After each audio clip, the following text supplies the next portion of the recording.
Ladies and gentlemen, Zimbabwe, for so long an enigma, but what it never lost at any point was patriotism.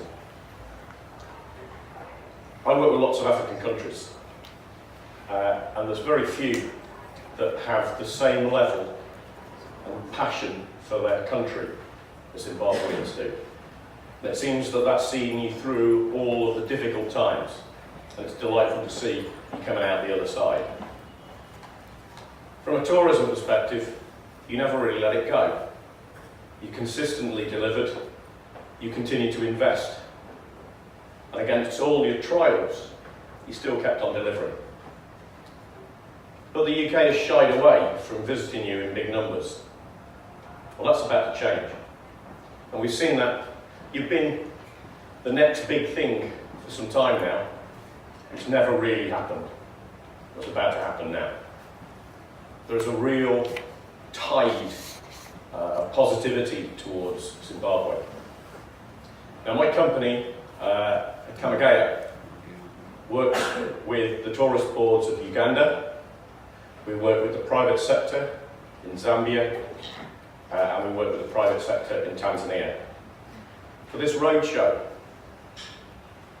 within hours of us offering the opportunity to join a Zimbabwe roadshow, it was sold out from an exhibitor point of view.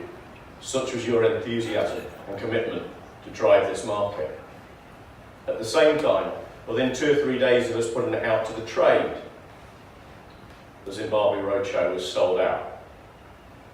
Far faster than any other destination that we were offering.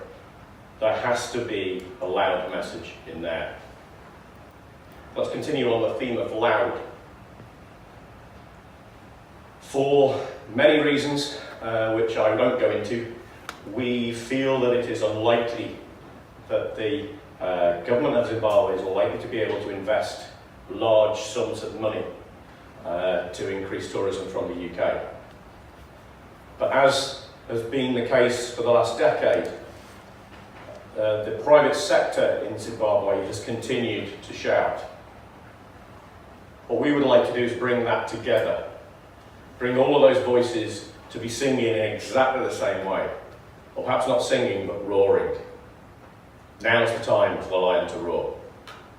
Now, I'd like to mention to you a story which is about to be retold through film. The story of the Lion King. And those of you who are not familiar with the story, it tells of an adult male lion whose life is ended. I won't ruin the story for you if you haven't. But towards the end of the film, the son of the king returns. And he returns to reclaim his rightful place at the head of the pride. Now, if I was to say Zimbabwe is doing exactly the same, I don't think I'd be too far from the truth. Is Zimbabwe ready to return to take up its rightful place at the top of the tree? And you also have the world's most famous lion in Settle. Well, what we'd like to do is to work with the Zimbabwe Wildlife Authority to find one of those descendants of Cecil in Hwange National Park. And by now, that boy's probably just about at the point where he's now taking over his pride. And we feel that those stories work uniquely. And Lion King, the new film, the live action film, will be launched in July this year.